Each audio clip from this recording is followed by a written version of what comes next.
दोस्तों, इस वीडियो में मैं आपको बताऊंगा इलेक्ट्रिक व्हीकल्स की सच्चाई के बारे में।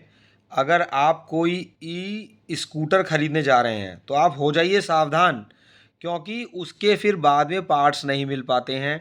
अगर आप किसी ब्रांडेड कंपनी का स्कूटर ले रहे हैं, ब्रांडेड भी वो जो कि बहुत सालों से इंडिया में वर्क कर रही है, तो उसके आपको स्पेयर पार्ट्स मिल सकते हैं, आपको उसके मैकेनिक भी मिल सकते हैं। अब एक इलेक्ट्रिक स्कूटर मेरे दोस्त ने ख़रीद लिया। वो इलेक्ट्रिक स्कूटर कंपनी ने अब इंपोर्ट करना ही बंद कर दिया। देखिए, ज़्यादातर इलेक्ट्रिक स्कूटर इंडिया में इंपोर्ट हो रहे थे पहले, अभी भी मैं उम्मीद करता हूँ वो इंपोर्ट ही हो रहे होंगे। लेकिन जो कुछ कंपनीज़ हैं, जैसे कि मान लीजिए कि हीरो कंपनी है, जिसकी हीरो होंडा पहले मोटरसाइकिल आती थी, तो हीरो इलेक्ट्रिक स्कूटर है, तो उसकी हम उम्मीद कर सकते हैं कि उनके शोरूम बंद नहीं होंगे, उनका कारोबार बंद नहीं होगा और उनके स्पेयर पार्ट्स हमें मिलते रहेंगे। तो मेरे एक दोस्त ने इलेक्ट्रिक स्कूटर ख़रीद लिया। इम्पोर्टेड इलेक्ट्रिक स्कूटर ही होगा, ख़रीदा तो इंडियन कंपनी से था, लेकिन अब उसके ना तो कहीं पे पार्ट्स मिलते हैं। और वो मेरा दोस्त जब कंपनी में गया या उन्होंने उससे बात की तो उन्होंने कहा कि हमने स्कूटर का काम करना बंद कर दिया है। तो आप कोई भी गाड़ी खरीदने जा रहे हैं, ये तो मैं यहाँ पर आपको इलेक्ट्रिक स्कूटर के बारे में बता रहा हूँ कि अगर आपको लेना है तो मेरा ऐसा सोचना है, मैंने हालांकि हीरो के इलेक्ट्रिक स्कूटर एक दो जगह खड़े हुए देखे हैं, तो मेरा ऐसा मानना है कि क्योंकि हीरो एक पुरानी कंपनी है, हीरो होंडा मोटरसाइकिल उनकी आती है, तो वो एकदम से मार्केट से नहीं जाएंगे, एकदम से वो अपनी मैन्युफैक्चरिंग बंद नहीं करेंगे। उसके पार्ट्स भी आपको मिल सकते हैं, उसकी सर्विसिंग भी आपको हो सकती है। लेकिन ये जो इलेक्ट्रिक स्कूटर आप इंपोर्टेड लेने का विचार बना रहे हैं, आप देखते हैं कोई शोरूम खुला है नया सा, आप उस पर जाते हैं और आप सोचते हैं कि एकदम से ले लो, तो उसमें आपको यही प्रॉब्लम आ सकती है जो कि मेरा एक दोस्त अभी फेस कर रहा है। इसी तरीके से कार के बारे में भी है।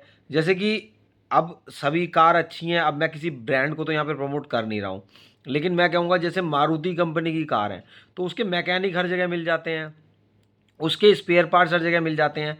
ऐसा नहीं है कि आपको कंपनी के शोरूम से ही स्पेयर पार्ट्स खरीदने हैं। तो पॉइंट यहाँ आता है कि अगर आप और किसी कंपनी के गाड़ी खरीदते हैं तो आपको उसके बहुत सी कंपनीज ऐसी हैं जिसके स्पेयर पार्ट्स आपको उसके शोरूम पे ही मिलेंगे। तो यहाँ पर बात ये हो रही है कि प्रोडक्ट वो खरीदिए जिसमें कि आपको आने वाले टाइम में असुविधा ना हो, आपको उसके मैकेनिक मिल जाएं, उसकी टेक्निक इतनी ज़्यादा ना हो कि एक आम रोड साइड मैकेनिक भी बैठा है। मान लीजिए कि गाड़ी का ब्रेक डाउन हो जाता है, आपको कोई चीज़ ठीक करानी पड़ती है, तो कितना कॉस्टली सामान आप हर वक्त नहीं खरीद सकते। यहाँ पर एक चीज़ मैं आपको और भी बताऊँगा कि जैसे कि अभी इंश्योरेंस के पे आ जाता हूँ मैं, कि अगर आप गाड़ी का अपना फुल इंश्योरेंस कराते हैं, देखिए ये आपकी चॉइस है, रुपया पैसा आपका है, लेकिन कुछ लोग ऐसा भी बताते हैं कि आप अपनी कार का थर्ड पार्टी इंश्योरेंस करा सकते हैं। वो थर्ड पार्टी इंश्योरेंस बहुत ही सस्ता हो जाता है, बहुत सस्ता कहें तो 4,500 तक भी हो जाएगा। और आप फुल इंश्योरेंस कराना चाहते हैं तो वो आपकी अपनी खुद की मर्ज़ी है। लेकिन क्या हो गया है कि दिल्ली एनसीआर में जैसे कि माने तो डीजल गाड़ियाँ वो केवल 10 साल तक के लिए वैलिड हैं और पेट्रोल गाड़ियाँ 15 साल के लिए वैलिड हैं। तो आप उसके ऊपर कितना भी खर्चा कर लीजिए, आप उसके इंश्योरेंस करा लीजिए, तो उसकी वैलिडिटी तो 10 साल ही है। वो आपकी अपनी समझ है कि आपको कितने रुपए खर्च करने हैं। यहाँ तक कि ये भी है कि मेरे दोस्त के पास में एक गाड़ी है और उसने पिछले जब से नई गाड़ी भी ली है तो उसने कभी भी कंपनी में उसकी सर्विसिंग नहीं कराई। तो यहाँ उन लोगों के बारे में बात हो रही है, मैं उन लोगों के लिए वीडियो बना रहा हूँ कि जो लोग पैसे की थोड़ी सी बचत करना चाहते हैं। बाकी आपकी रनिंग बहुत ज़्यादा है, आपको लॉन्ग रूट पे जाना पड़ता है, तो आप कंपनी में सर्विसिंग कराइए, नहीं तो रोड साइड आप किसी, जैसे जो रोड साइड का मतलब होता है कि जिनकी मैकेनिक की वर्कशॉप्स हैं, उनके पास आप जा कर के अपना ऑयल फिल्टर चेंज करा सकते हैं। और स्पेयर पार्ट्स की शॉप पे मिल जाते हैं, तो आपका बहुत सस्ते में काम हो जाता है। अब एक चीज़ की मैं आपको जानकारी यहाँ पर और देता हूँ कि एक बार मेरा दोस्त गाड़ी का जो आगे का रेडिएटर होता है, उसका वो रेडिएटर लीक कर रहा था। तो वो उसके पास गया मैकेनिक के पास में, भाई ये ठीक कराना है। उसने कहा कि आपका रेडिएटर ले लूँगा और रेडिएटर मैं वापस ले लूँगा आपका, और अपने पास से आपको एक रेडिएटर दे दूँगा जो कि जिसके आपको करीबन 1,500 रुपये देने होंगे। नया रेडिएटर लेते हैं तो 3,000 रुपये का आएगा। तो मेरा दोस्त अब दूसरे मैकेनिक के पास गया, उसने कहा कि इसमें एल्युमिनियम की वेल्डिंग हो जाएगी, क्योंकि रेडिएटर एल्युमिनियम का होता है, तो एल्युमिनियम वेल्डिंग हो जाएगी और मात्र 100 से 150 रुपये लगेंगे। अब वो बात जा करके उसने पहले मैकेनिक को बताई कि ऐसे ऐसे एल्युमिनियम वेल्डिंग हो जाएगी, वो तो मैं भी करा दूंगा। तो वो गया, उसने उसकी एल्युमिनियम वेल्डिंग करा दी। अब इस स्टोरी से मैं आपको ये बताना चाहता हूँ कि मैकेनिक क्या करते हैं, आपका रेडिएटर वो ले लेता, मतलब मेरे दोस्त का वो रेडिएटर ले लेता, उसको किसी और के यहाँ लगा देता है एल्युमिनियम 100 रुपये में करा करके। तो इस तरीके से ये मैकेनिक इस तरीके से भी करते हैं।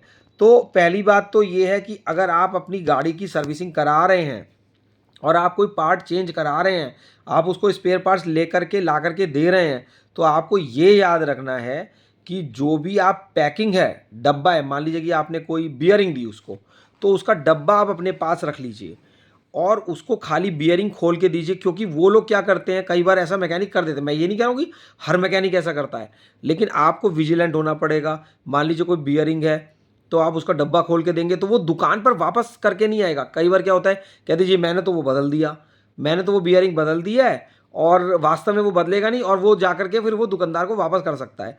तो यहाँ पर आपको विजिलेंट होने की ज़रूरत है कि आप एक तो अपना कोई भी पार्ट मैकेनिक को ना दें।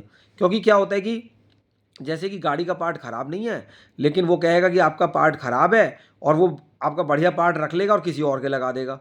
तो कभी भी आप सर्विसिंग कराएं तो कह दीजिए मैं अपना कोई भी सामान नहीं दूंगा। ऐसा मेरे एक दोस्त ने मुझे बताया था।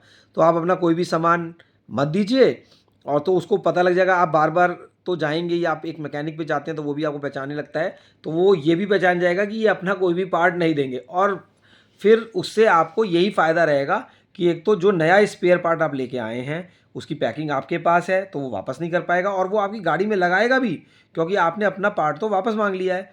तो कुछ ऐसी चीज़ें हैं जिनसे आप अपनी बचत और अपनी गाड़ी की बचत भी कर सकते हैं।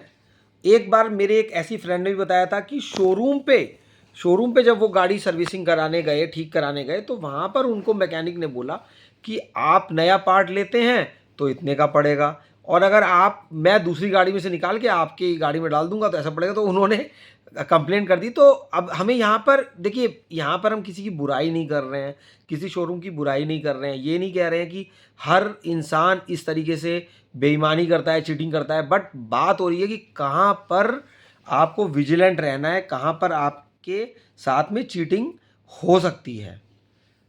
तो यहाँ पर हमने इस वीडियो में देखा कि आप थर्ड पार्टी इंश्योरेंस करा सकते हैं अपनी कार का। आप अपने सर्विसिंग आप शोरूम पे कराना चाहते हैं, आपका लॉन्ग रन है और आपका टाइम बहुत कीमती है, ठीक है आप शोरूम पे करा लीजिए, बहुत वहाँ पे कॉस्ट लगती है। लेकिन आप एक लोकल मैकेनिक से ऑयल फ़िल्टर भी चेंज करा लेते हैं, कि ऑयल चेंज करा लीजिए, अच्छी क्वालिटी का डलवा लीजिए, फ़िल्टर चेंज करवा लीजिए, तो भी और सर्विसिंग हो जाती है।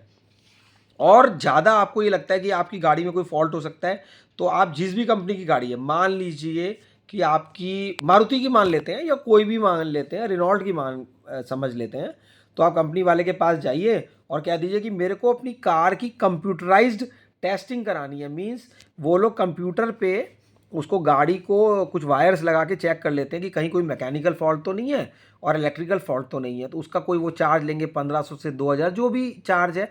तो उससे आपको ये पता लग जाएगा कि मेरी गाड़ी के अंदर कोई फॉल्ट नहीं है, वो सर्टिफिकेशन मिल जाएगा।